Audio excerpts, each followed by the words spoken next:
Kia ora. My name is Madison Hamill, and I'm going to be reading a story from my essay collection, Specimen. And this story is called Wound Man, although I put the UND in brackets. So if I'm being extra pretentious, I pronounce it as woman with a silent und. I think there's something wrong with me, said the woman. What seems to be the problem? Asked the doctor. Well, she said, I'm so tired all the time. I feel as though I'm losing blood. I'm turning blue and my veins have started showing themselves all over like neon street signs in a foreign language. And she paused in discomfort, but the doctor said nothing and waited for her to continue. And you have to understand, there is a great gold dagger in my chest with a hilt like a serpent and a sword in my stomach. I can feel it ripping me apart when I move and eat and when I lie awake in bed at night. Would you say you have trouble sleeping? Asked the doctor. Yes, said the woman. And this pain, said the doctor. Could you number it on a scale with 10 being similar to the experience of giving birth to quintuplets on horseback and 1 being a mere annoyance, as in you shouldn't even be here at all, you time waster, you cowardly woman? 5, said the woman tentatively. She did not want to complain. Very well, said the doctor. Can you tick the relevant boxes on this list? The woman tried to look at the lists and tick the right boxes, but after a while she began to think she was just imagining her illness after all, because none of the things on the list seemed exactly right, although they all seemed about half right, as though they described a televised version of her, whose illness interrupted a life more healthy and well-arranged than her own, full of work functions and functional relationships where anything out of place could be noticed and marked down as disease. Do you think it's just depression? The woman asked. Do you think it is? Said the doctor.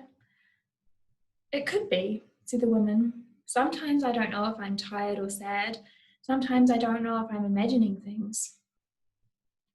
Very well, said the doctor. There are some pills you can take. The woman hesitated. Are you sure?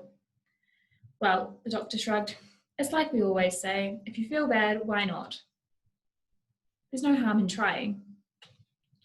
The woman assented and went home to swallow her first pill with a glass of water. The next day, new pains began. She realised that there was a spear in her foot, and then 2 arrows in her thigh, and soon she had a dull ache from a club to the shoulder. Her skin began to tighten, her fingers and toes going numb and stiff. At night, she listened to her heart. It went and then began beating in 3/4 like a waltz, and then for a long time she was sure it didn't beat at all. The dagger was still wedged into her left atrium. The hilt with its gilded serpent seemed to leer up at her. She waited for a heart attack and considered calling for help. But how silly would it look if it were not a heart attack? Instead, she wrote a short note to her family, apologising for not having called for help so that they would not resent her so much when they found her body and realised how cowardly she had been. She realised that then that her hands had been replaced by someone else's hands. They were pale, much skinnier and clammy, as though they'd been stored in a jar for many years. They moved only in stiff jerks that seemed just a little detached from her intentions, as though someone else were manipulating her hands in a way that was meant to convince her she was still in control of them. She began to develop suspicions. The following day, she was a little better and had gotten used to the spears and arrows and even the dagger. But the sword in her stomach was unsettling, and she could not think of eating. She swam in the ocean and became the ocean, feeling no joy in the water sliding in and out of her brain, and she began to feel the brain behind her cheeks turn to statue. The once fertile breeding grounds for new and surprising thoughts were fossilized. She could not do maths anymore. She returned to the doctor and told him that she had taken an IQ test and had dropped 20 points. She told him about her hands being wrong, about the spears and arrows which she could not remove. But she didn't tell him about her heart, or the note she'd hidden, crumpled into a fist beneath the rotting banana peels. Well, said the doctor, it was you who called it depression, don't you recall? The woman went home again in the bus. She still had the dagger in her heart, the spear in her foot, the arrows in her thigh, and the sword in her stomach. She bled onto the floor of the bus, and this made her tired.